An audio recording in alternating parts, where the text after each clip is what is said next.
Hi everybody, I'm Mrs. Lumbus. I teach first grade here at Maconce Elementary, and I'm going to be reading chapter 15, The Chocolate Room, from Charlie and the Chocolate Factory.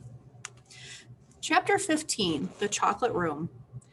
An important room this, cried Mr. Wonka, taking a bunch of keys from his pocket and slipping one into the keyhole of the door.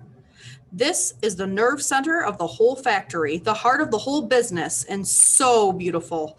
I insist upon my rooms being beautiful. I can't abide ugliness in factories. In we go then. But do be careful, my dear children. Don't lose your heads. Don't get overexcited. Keep very calm. Mr. Wonka opened the door. 5 children and 9 grown-ups pushed their ways in. And oh, what an amazing sight it was that now met their eyes. They were looking down upon a lovely valley. There were green meadows on either side of the valley, and along the bottom of it, there flowed a great brown river. What is more, there was a tremendous waterfall halfway along the river, a steep cliff over which the water curled and rolled in a solid sheet and then went crashing down into a boiling, churning whirlpool of froth and spray. Below the waterfall, and this was the most astonishing sight of all, a whole mass of enormous glass pipes were dangling down into the river from somewhere high up in the ceiling.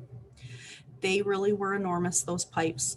They must have been a dozen of them at least, and they were sucking up the brownish muddy water from the river and carrying it away to the goodness knows where. And because they were made of glass, you could see the liquid flowing and bubbling along inside them. And above the noise of the waterfall, you could hear the never-ending sucking sound of the pipes. As they did their work, graceful trees and bushes were growing along the riverbanks, weeping willows and adlers and tall clumps of rhododendrons with their pink and red and mauve blossoms. In the meadows, there were thousands of buttercups. There, cried Mr. Wonka, dancing up and down and pointing his gold-topped cane at the great brown river. It's all chocolate. Every drop of that river is hot melted chocolate of the finest quality, the very finest quality. There's enough chocolate in there to fill every bathtub in the entire country, and all the swimming pools as well. Isn't it terrific? And just look at my pipes. They suck up the chocolate and carry it away to all the other rooms in the factory where it is needed. Thousands of gallons an hour, my dear children. Thousands and thousands of gallons. The children and their parents were too flabbergasted to speak. They were staggered. They were dumbfounded. They were bewildered and dazzled. They were completely bowled over by the hugeness of the whole thing. They simply stood there and stared. The waterfall is most important, Mr. Wonka went on. It mixes the chocolate. It churns it up. It pounds it and beats it. It makes it light and frothy. No other factory in the world mixes its chocolate by waterfall, but it's the only way to do it properly. The only way. And do you like my trees? He cried, pointing with his stick. And my lovely bushes? Don't you think they look pretty? I told you I hated ugliness, and of course they are all eatable. You all made of something different and delicious. And do you like my meadows? Do you like my grass, my buttercups?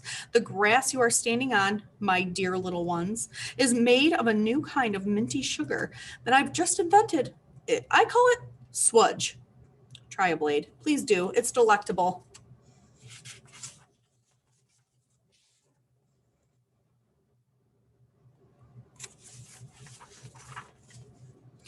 Automatically, everyone bent down and picked up one blade of grass.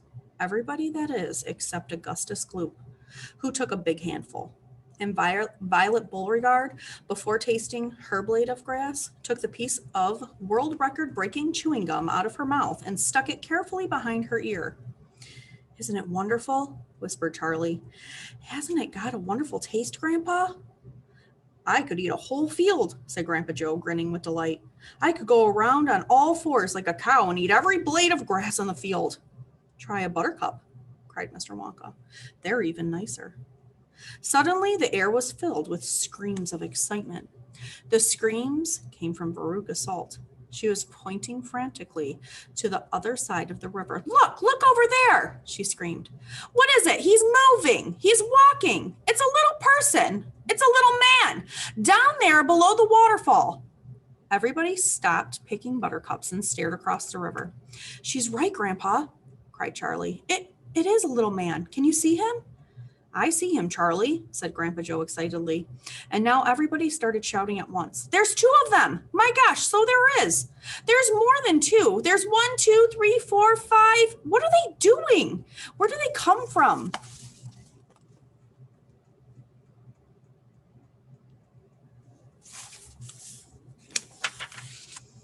"Who are they?" Children and their parents alike rushed down the edge of the river to get a closer look. "Aren't they fantastic? No higher than a knee. Look at their funny long hair." The tiny men, they were no larger than medium-sized dolls, had stopped what they were doing, and now they were staring back across the river at the visitors. One of them pointed towards the children, and then he whispered something to the other four, and all 5 of them burst into peals of laughter. "But they can't be real people," Charlie said. "Of course they're real people," Mr. Wonka answered. "They're Oompa Loompas." And that's the end of chapter 15.